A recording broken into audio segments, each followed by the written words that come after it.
Mr. Sensei Solly just joined us right here, and I can't wait to get in the conversation. And remember, if you want to post down your comments down there on the YouTube comment section, you can easily use the hashtag Vuga Breakfast Show because we are about to get into the conversation. Musi Mister, yes, are you ready for this one, man? I'm ready to kick in. I can't. Yeah, I see what you did there. I can't wait to get into the conversation with our martial arts expert here, who has a career that spans for 6 decades. Yeah. Off camera, we're having a quick conversation with him and meeting him very quickly. And I promise you, this promises to be a great conversation. You know what we do here on the Vuga Breakfast Show is try to bring you the most relevant and, the most interesting people who are well versed in all the spaces that they are involved in. And this one is no exception whatsoever. So, Mo, like I said a second ago, that off camera, he was actually correcting us. And it's very interesting that he did that, because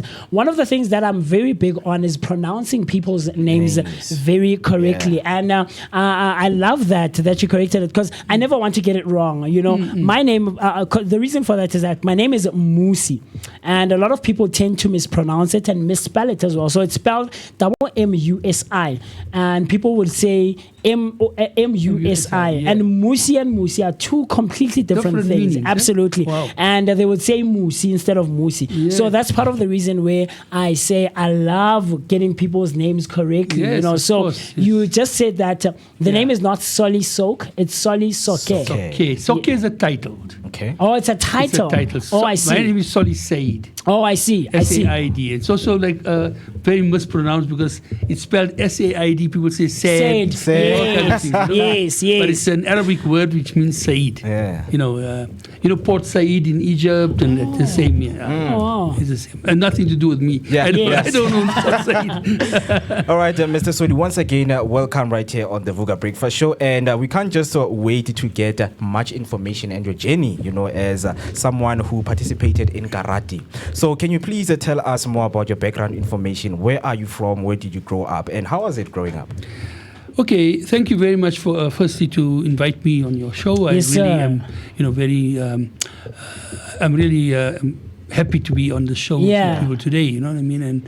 And the journey goes back to 1965. I was about 12 or 13 years old. Played a lot of soccer and cricket on the streets in Chinatown Malay camp, and that's in town where the former John Foster Square is, right? So that was like we were living in the inner city area, right?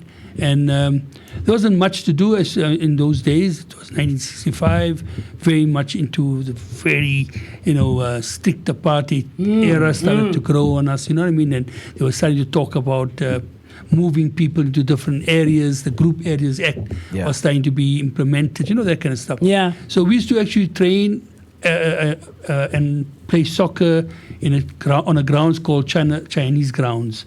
And that was on the mine dumps in the same area called, I think it was called Ferreirastown. You know what I mean, right? So, and then somewhere along the line, what happened was I stayed with my grandmother while my parents moved to Nuclear. And, they lived in Nuclear, and my parents and my grandmother lived in town. And because of my schooling, I stayed with my grandmother. I'm the fourth of 5 brothers, and the other brothers went with my parents to Nuclear, you know what I mean? Yeah, so anyway, a great scholar was coming to South Africa. His name was Maulana Ansari, or Dr. Ansari.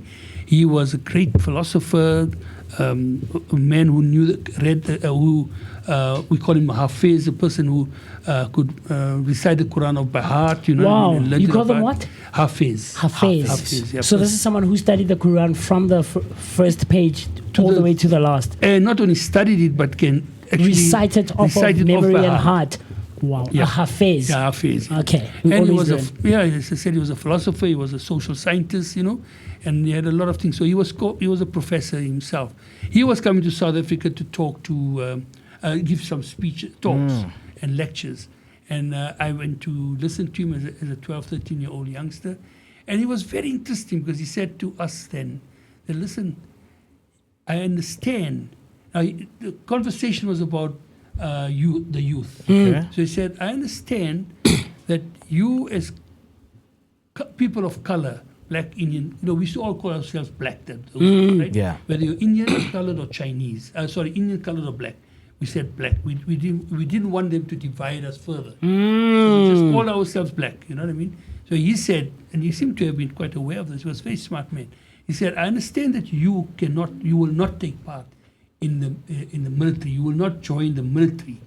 He said, "But I want to just say something to you that this is now days when military was conscription. Conscription, yeah, military conscription. In the world, yeah.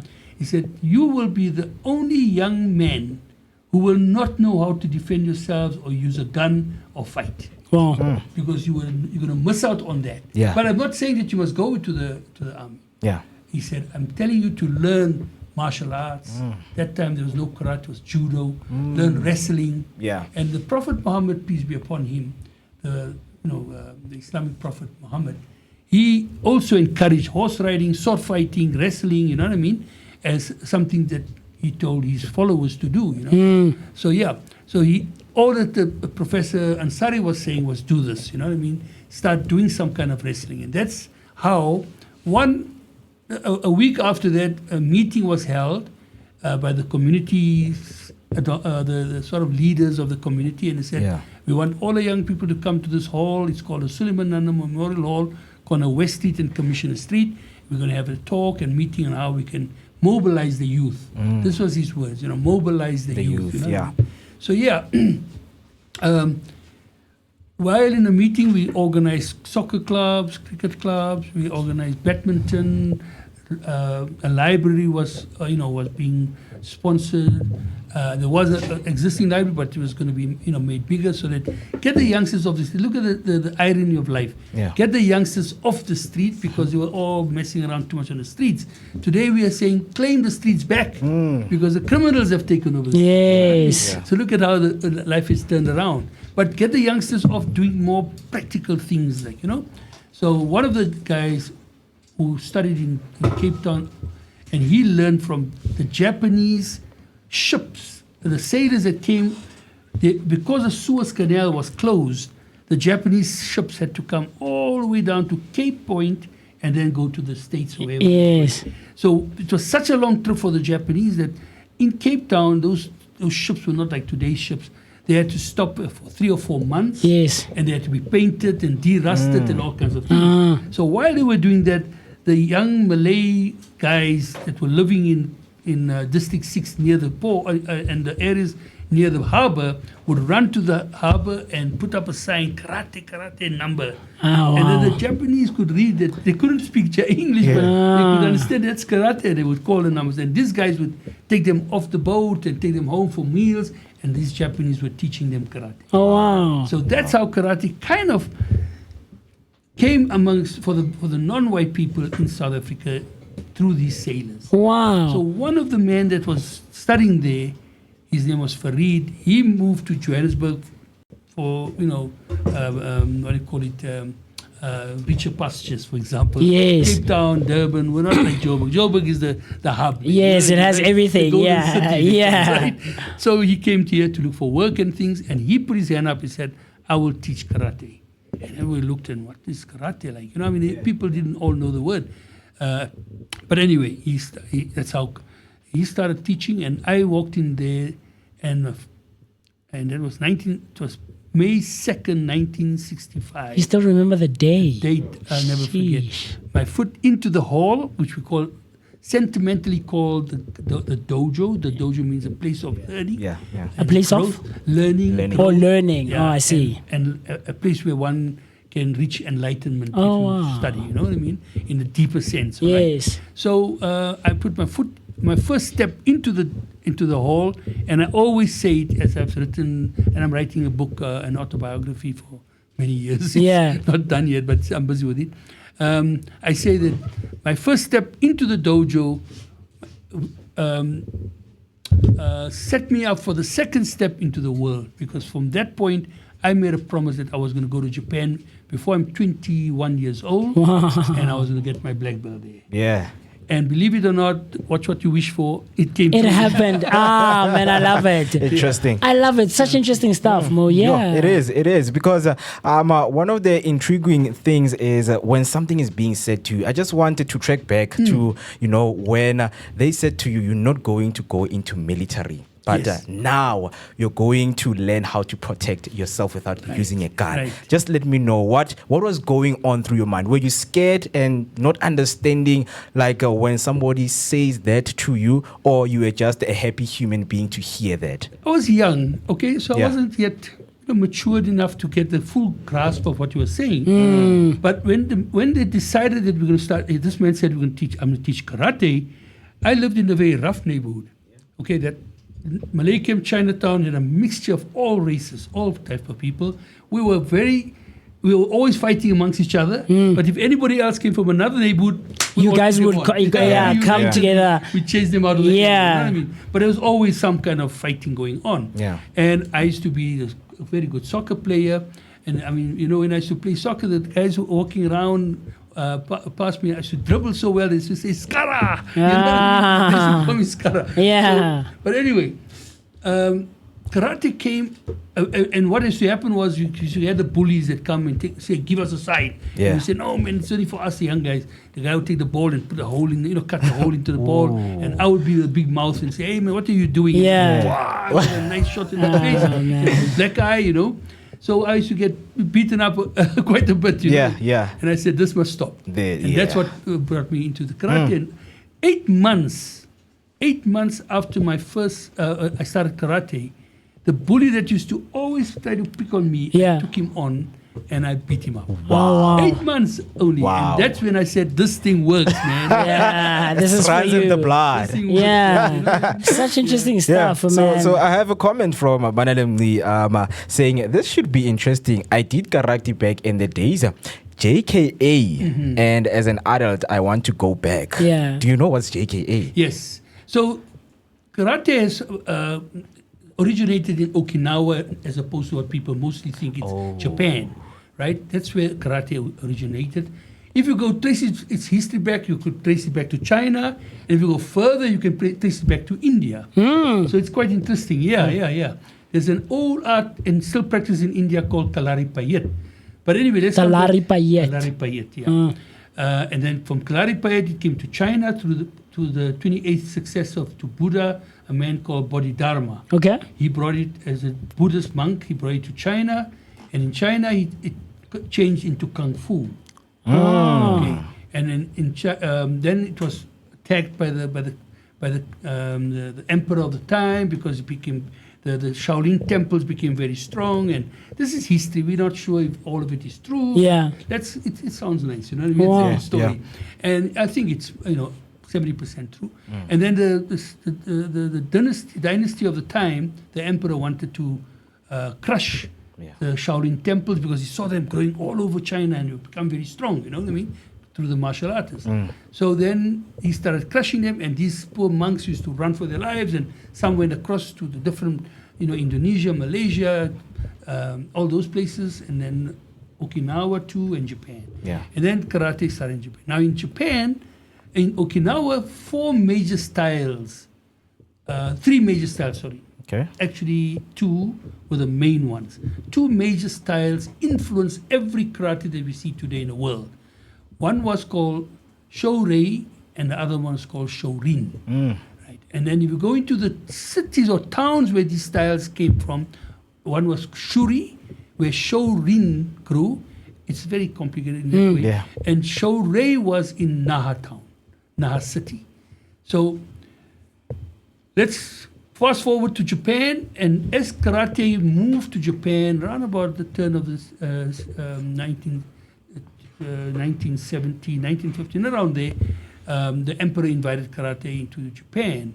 And what happened was the 2 main systems that started in Japan were the Shōrin and the Shōrei.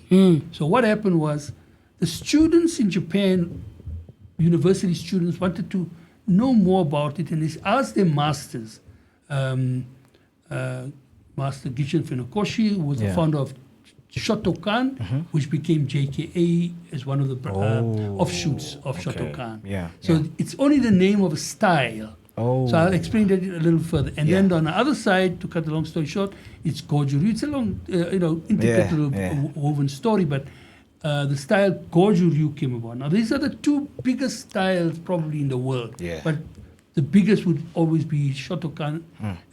It's one of the biggest styles in the world. But out of the two styles, not from Okinawa, another style was the birth of another style started in Japan, and that was called Shitoru. Shitoru. Yeah.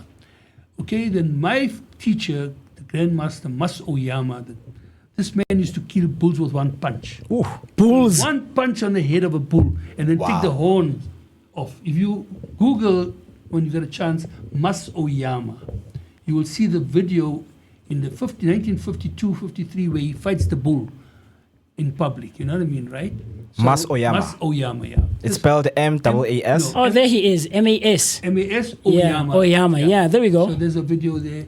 Yeah, so that's him. I just want to see if I can get Look the for video put here. bullfight. We should find it very quickly. You'll find straight away. Yeah. Wow.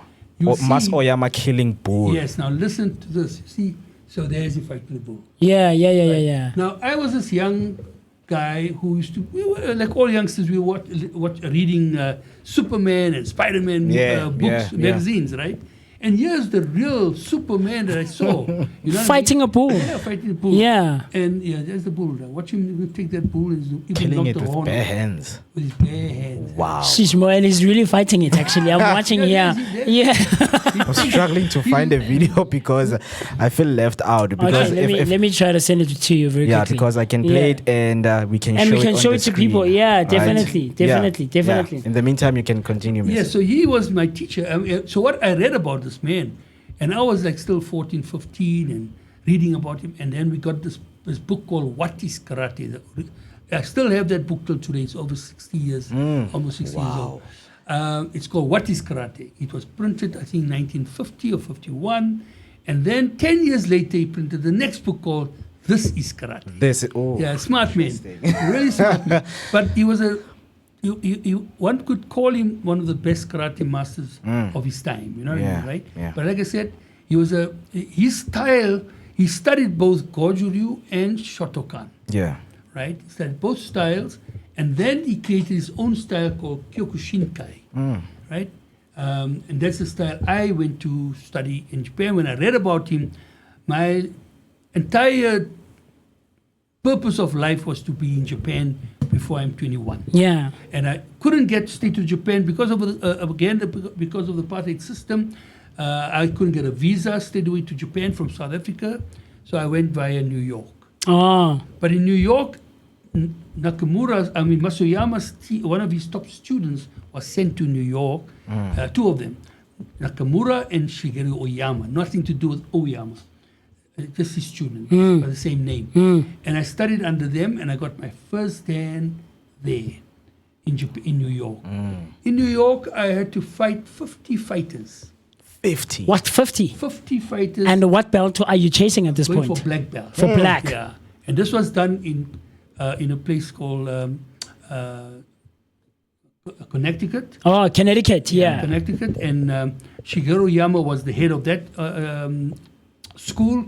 I was in Manhattan on 14th Street, and we went for my black belt test. I had to go to Connecticut, right? Yeah. And that's where I kind of walked down the spiral staircase. But as I was walking down the spiral staircase, all these fighters were lined up on the side. Sheesh, man. There was a guy called Stickman, which we eventually called him Sick Man because he was a kind of Crazy guy. Yeah. He was the second guy in a row, and as I used to meet them at tournaments on a weekly basis. But these were guys from the rival school, and I was from the New York school, Manhattan school. You know what I mean, right?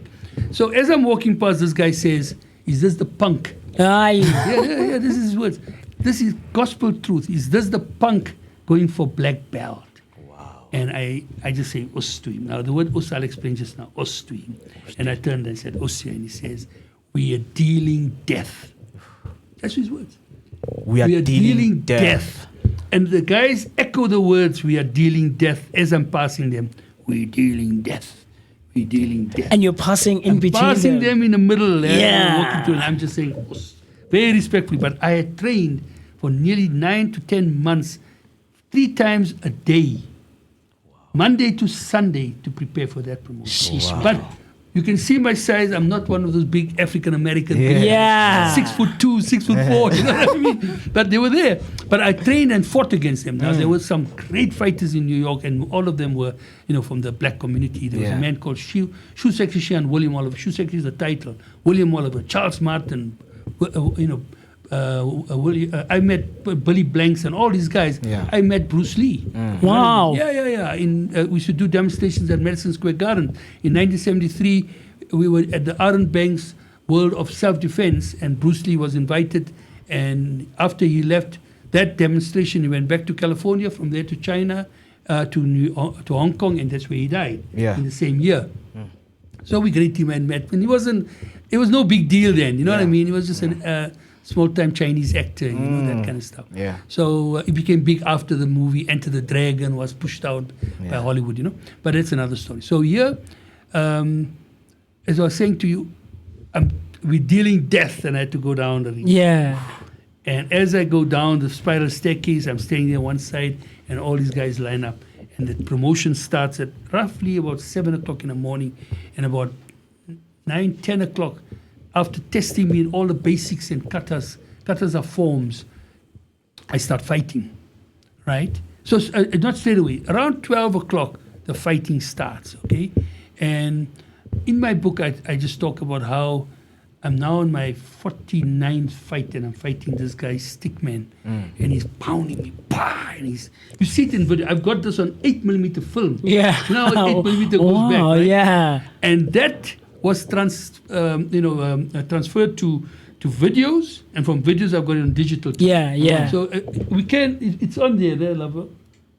You don't know it, yeah? Okay. On YouTube, maybe we can check. At some point, I can check it. We put it on my digital portal, but we can always check it. Yeah. But anyway, this guy is pounding me, hitting me, and he's picking me up, and he's throwing me down, and I bounce up because. The difference between the Japanese macho and American macho is that in America, you got a John Wayne macho. Yeah. He knocks you down and you know what I mean? The Japanese macho, or not, they don't use the word so much, but they talk about the spirit of the Japanese fighter. Is based on, as much as you can dish it out, you must be able to take it. You know what I mean, right? So the minute you dropped on the floor and you stay there, I could have been on my 49th fight and stayed on the floor and would have lost, would have not got my black belt. So the rule was that you have to go through 50 fights. Yeah, but you can get beaten, right? Okay. So that's a given. You're going to get beaten. There's no doubt about it. Okay. And you're fighting the guys that are higher ranks than you. Yes. So they're putting you down, and if you stay down, they say, thank you very much, try again next You're time. done. So is it 50 simultaneously or like conservatively? One after. Yeah. Okay, yeah. On the same day, or is this 1 day. 50? Is it 50 overtime? Can I do 50 overtime? No, 50s, one after another. But it was about 12 o'clock when I started fighting. It must have been about 4 o'clock that I remember. It was winter, so it was dark in America by that time. The winter in America starts very early, right? The sun sets very early, and it was dark by the time I left the dojo. Yeah, I was over 2 people carrying me to the car. You know what I mean? Man, right? that's crazy. That's crazy, right? I wanted this damn thing. You know what I mean? Yeah. So I had to go through it. You know what I mean? It was the toughest school in the world. I tell you, this is no doubt about it. So, as sick man is hitting me down, I feel like just, wow, this is heaven. I'm falling. I'm going into a sort of. You're taking coma. it in. Yeah, I'm going into a knockout coma. Yeah. And I'm hearing behind, get up. So every shouting now, they're giving me the courage to get up. And they can see I'm nearly finished. And if I stay down now, I'm finished. You know what I mean? I'm not going to get my black belt. And the colleagues from my New York Manhattan school were supporting me, like they were shouting, get up, and other guys were also shouting. And I'm hearing this in the background, oh, it's so nice just to fall asleep here, man. I want to stay there. Yeah. The pain in the body, every inch. I was black You're and aching. blue. I can was imagine. Black and blue, right? And I'm going into this coma, like I'm going into this knockout phase, and I hear this, get up, this is your last fight, get up. And I realize where I am, and I get up, you know what I mean? And I finish the last fight. After 6 minutes, I think he got, this bloody guy doesn't stay down, you know what I mean? Yeah. And then, okay, they bowed me out, and I go to the last fighter, and the two masters put this belt around me. I got all his photos and videos. Wow. And they put this belt around But me. how does the last fight go now? The The last 50th fight? fight- And I'm assuming that he's the best of all 50 of them. He was a senior top fighter. He was a big guy, 6'4", Charles Martin. Yeah. And he took me on. And before the promotion started, he was from our headquarters in New York, in Manhattan. Yeah. So even though they were told that I'm here for a special purpose, don't become too friendly with him. Yeah. So all the time I was in America in like a year and a half, nobody was my friend. But it was 9 months after I got my black belt. When I got my black belt, boom, everything changed. Yeah. Now I'm a buddy. I'm now one of the bro. Yeah. Right? I'm the bro, man. You see. But before that, nobody was talking. So Charles Martin comes up to me, nudges me, just before the whole promotion starts. He says, hey, man, you know, you're one of the smallest guys going for this black belt promotion. You know that? Sheesh. I said, you shouldn't have told me that. You know, I said, Sheesh, why did man. you tell me that? He said, no, but it's good. He said, I've watched you. Yeah. I've watched you train, man. He said, the man has some big ideas for you, man. Yeah. You know what I mean? Yeah, he's got some big ideas for you. Yeah. So you hang in there, man, okay? You train hard. You train damn hard. And you can handle this. Don't worry. Oh, And he walked away. Those were his words. And this guy never spoke to me. For all the 9 months, he never said a word to me. Just greeted him. Os, you know what I mean? Walked past. And there he was telling me this, you know what I mean? And I felt encouraged, you know? So yeah, the last fight was him. Now, he was a guy so big, tall. When he kicked you, you flew across the floor, man. Sheesh, You know what I man. mean? And he kicked me, and I flew across the floor. I get up, and he's right on top of me. He punches me. I fly this way across the floor. Oh. But I'm rolling with the punches, and I'm rolling with the kicks. Yeah. I'm not taking them full flight. He would break my ribs. My body would be Defending broken. yourself. Yeah. And I'm already broken anyway. You know? So I'm rolling with the punches. I'm rolling with the kicks, and then finally. They say, stop. I just hear the word, you know, in America, they don't say stop. They say, stop. Yeah. Stop. Stop. Yeah, so if you jump, you Yeah. pick up the Stop American. the fight. Yeah. Stop. So even the Japanese pick up the American Accent, lingo, yeah. So they say, I just hear, stop.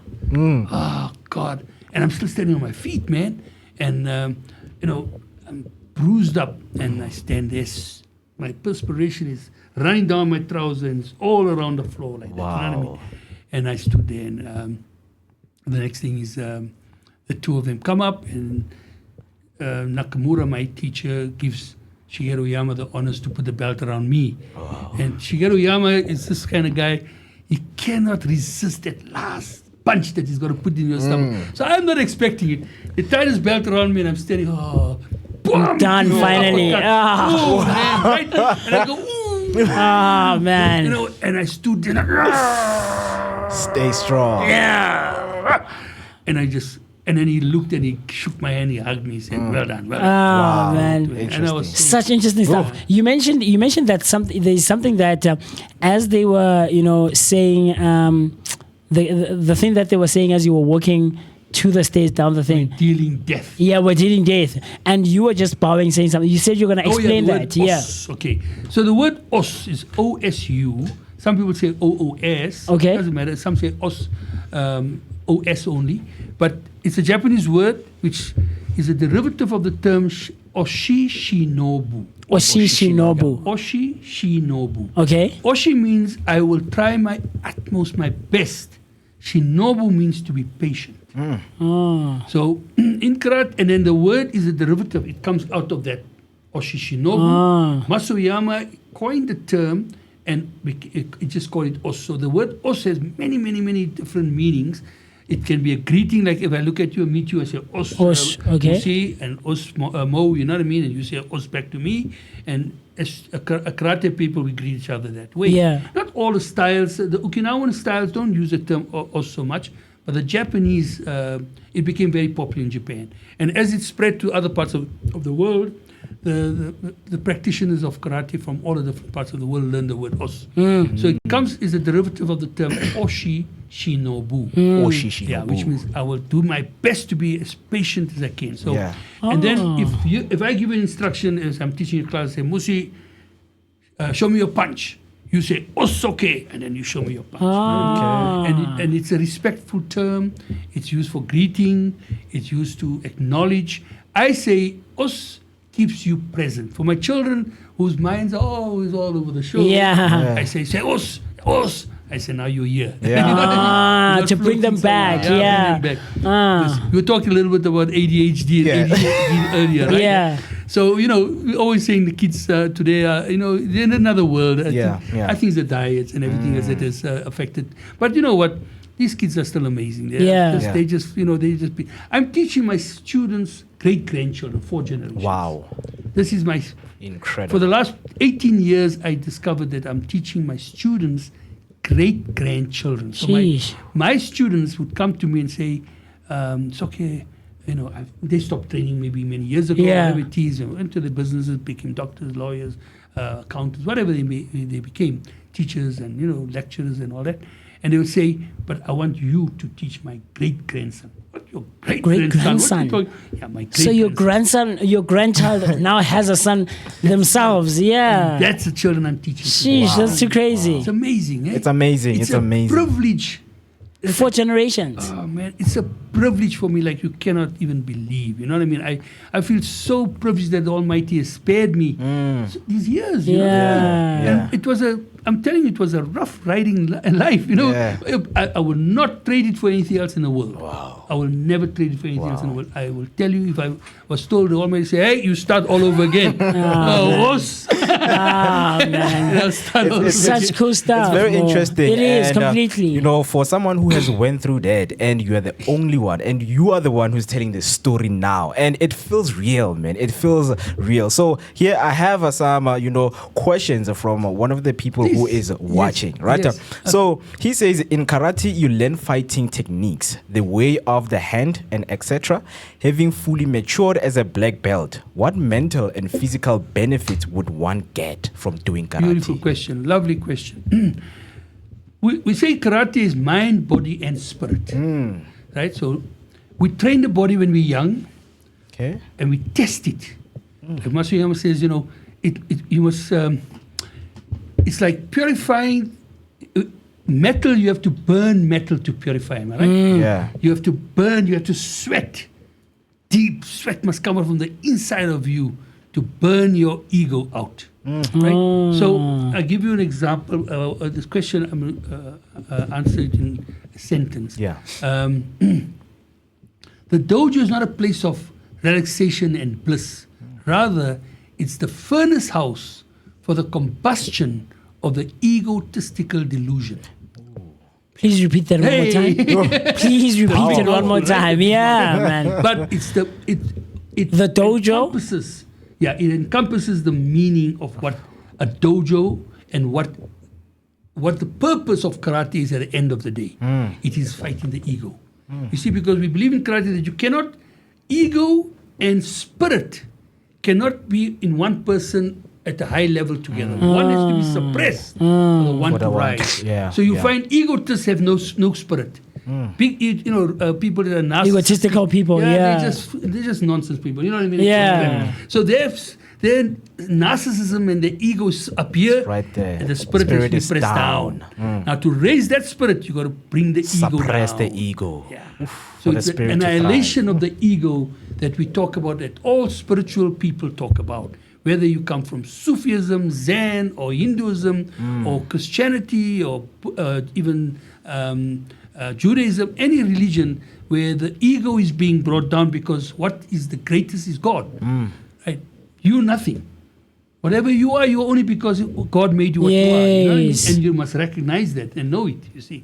So now we come into the question. So I said to you, the dojo is not a place of bliss or relaxation. Rather, it's the furnace house where you burn and you melt metal. The furnace house for the for the combustion, burning it, Yeah. for the combustion of the egotistical delusion. Because what is the ego? It's a delusion. Yeah, you've been It's, delusional. it's nothing. It's Yeah. rubbish. It's a human weakness. Yeah. You see. So how beautiful isn't that? Yeah, Sheesh. interesting. Very And profound stuff, the last man. one from him is how has karate balanced your life, decision making, and outlook of life? Oh, beautiful question again. You know, I'm doing karate 60 years. Yeah. My first 10 years was studying, traveling, and learning karate. Okay. For 50 years, I've been doing karate full time. In other words, I'm probably one of the few people in the country that is living off my teachings of karate as a full time instructor for 50 years. Sheesh. Right? Now, I'll tell you something. How has it benefited me? You know, it has taken me around the world 37 to 38 times. Right? Mostly to America and Japan, but to other parts of the world as well. I get invited by people from different parts of the world. I was in Egypt, in India, in Malaysia, all over the place, in Australia, New Zealand, in Japan, and everywhere else, where I would give workshops or do workshops, you know what I mean? And these are all expense paid, you know? So just that tells you, there's this Bari that grew up In South Africa. in Yeah. Malay Camp, Chinatown, Yeah. who had no idea that you'd ever be even taking an aeroplane, because when I was going to fly off, my friends came running up, Solly, you're going in a plane. Ah, man. God, It must have been a big I was deal like, back then, It's yeah. like going to the moon today. Yeah. You're going to a plane, my God. Hey, we wish we were you now. And I said, guys, I'll see you guys whenever I see you. Osu. You know what I mean? Osu, yeah. So, you know, yeah. So does that answer that question for the gentleman? Yeah, definitely. I Sheesh, hope man. he will come, and of course, hope as being answered. And he says he went to school at CJB in Okay. Nuclear. Yeah, nuclear. My Yeah. grandmother My grew up in students, nuclear. Nuclear, Bosmont, Coronation, Rivoli, Johannesburg Town, Soweto. I've got, you see the video, I sent video to, Yeah, to reach, yeah. you will see that people like Tim Modise are my students. Winnie Mandela was my student. Wow. Zinzi was my student. Leah Tutu was it came to me. They all came to me at the time when it was difficult to come and train. There were times when my students, I had to, write letters for my black belt, for my senior students who were coming from Soweto, because there was curfew. You had to be in your house before 9 o'clock. At a certain time, yeah.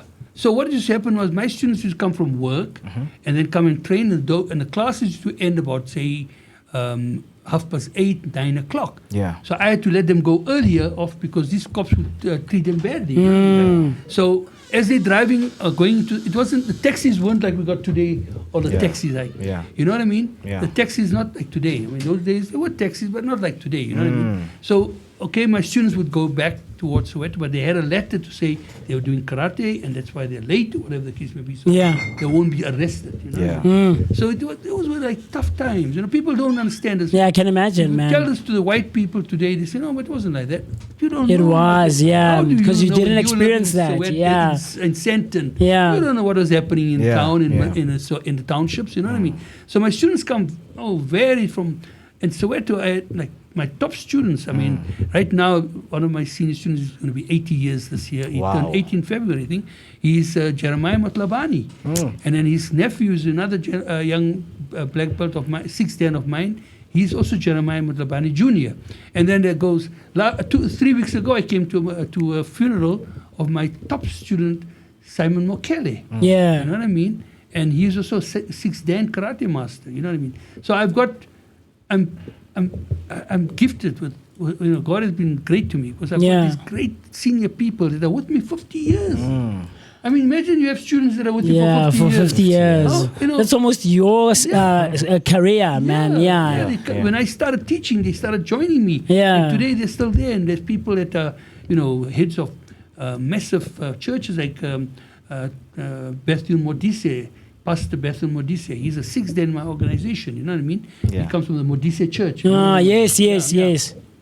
Okay, and so many other people, and then of course from the other communities too. I was recognized in 1984 as Solly Soke Karate was the only truly non-racial karate school in South Africa. This is in the United Nations. Wow. Yeah. Okay. Yeah. This is in 1984. 1984. Sheesh. So it says Solly Soke Karate, which was the style I was teaching, Yeah. is the only truly non-racial karate school in South Africa. Such interesting stuff. Mo, there's another one Interesting. that's coming through on YouTube saying, good morning, Mavuga Amat. Hashtag Sivugile. Hashtag Vuga Breakfast Show. Thank you for bringing in our very own Mr. Miyagi. Thank you for coming, Mr. Soke. This weekend, we will definitely be waxing on and waxing off. Yeah. Wow. And then, yes, from the Karate Kid. And then Harmonim Chali coming through saying, shout out, guys. Very insightful interview. Such interesting stuff. Before we close off, I have so many questions, and I'm sure that these are questions that would someone watching and listening have as well. Sure. Now you just about how karate was not a thing for black people, I guess, in those times and during the apartheid era, right? And it was exclusively meant for white people, right? So now, how do you think, or rather, do you think that karate is a big thing in South Africa now? Oh, yes. Or is it maybe one of those sports that not too many people take towards it? In the world itself, karate has become second to like soccer, man. Oh, wow. Yeah, in numbers. There's over, 120 to 150 million people practicing karate all over, right through Africa. In for example, I got a clipping from a friend of mine that lives in Senegal, and what happened was, it showed that there were 3 children in this class training on the ground, just on the dirt ground. And what used to happen was the first child would wear the karate suit, do his class, run into his hut or house, change, give the karate suit to the second son, so his brother. Yes. That guy would come do his karate and then give it to the smaller one. Yes. And the smaller one went to fold the top. Yes, because it was bigger than him. Yeah. And that's how the amazing, love for karate was. So in Africa too, apparently it's really grown massively. You know what I mean? So worldwide, in South Africa, really, it's a very popular.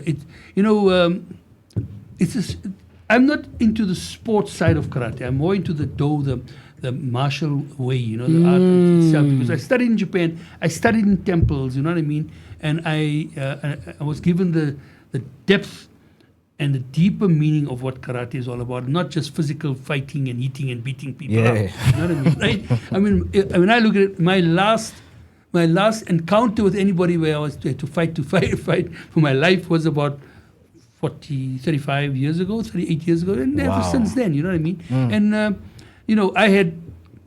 was involved in a lot of fights, and maybe some of it I prompted myself, you know what I mean? But there were these students of mine. I mean, here I've got a gentleman who helps me teach a lot of classes. His name is Mpo Motlabani. And Mpo is a 5th Dan, and if you talk to him, he's with me from the age of about, younger than 7, 8. He used to train with Simon Mokele in Soweto, and then as he grew up, he's now a lawyer too. He said to me, he started working with me, and I used to go and teach at schools, and he used to be my assistant instructor. Yeah. He's doing karate for about 28 years, and if you ask him today, but let's say 20 years, 24 years, if you ask him today, he'll say to you, I never used it once. Wow. And that is the beauty about it. Because, there's a time, Budo, the word Budo, which means is an encompassing word for the word martial arts, martial way. Budo. So Budo means at one and the same time to put your sword down or to raise your sword. Yeah.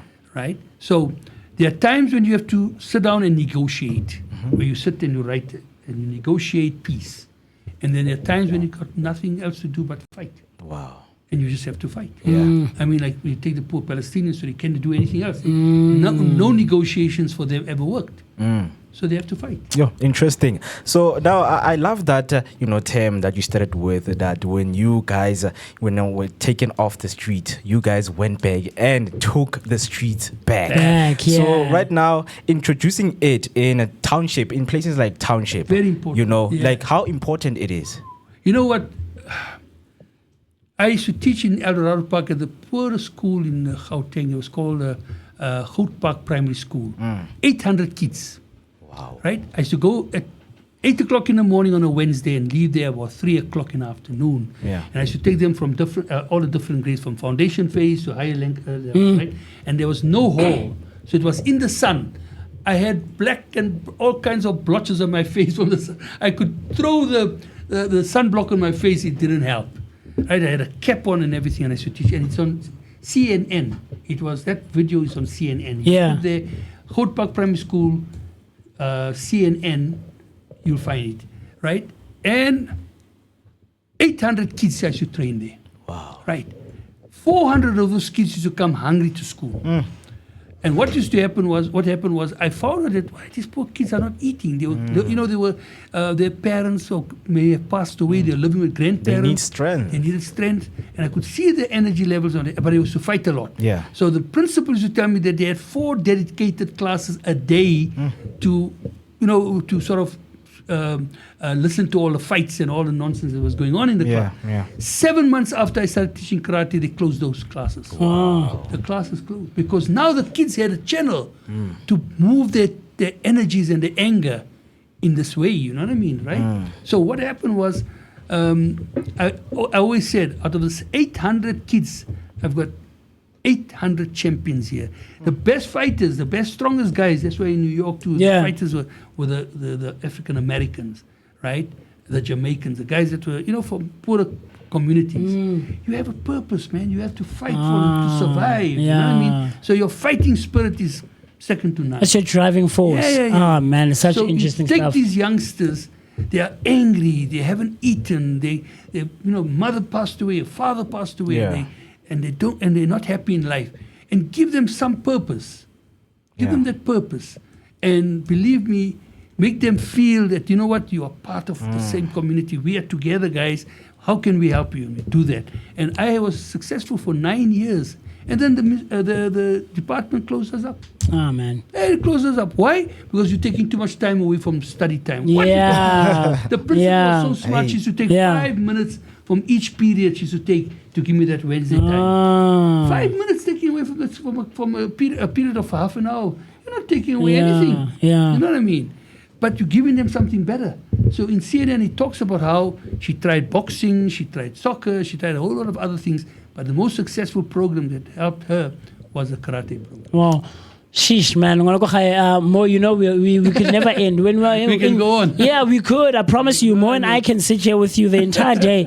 And, getting into this conversation and trying to also break the misconceptions that are out there about karate worldwide. There's so much. There are questions coming through like, people wanting to know about the breaking of objects and breaking of bricks and things of that sort. So if you go to against all odds, right? You'll see me breaking 400 pounds of ice, right?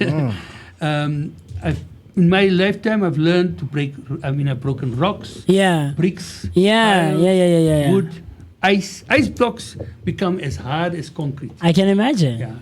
And if you get a chance, you can go to that. So the person is very interested into where that power comes from. The power comes from the spirit.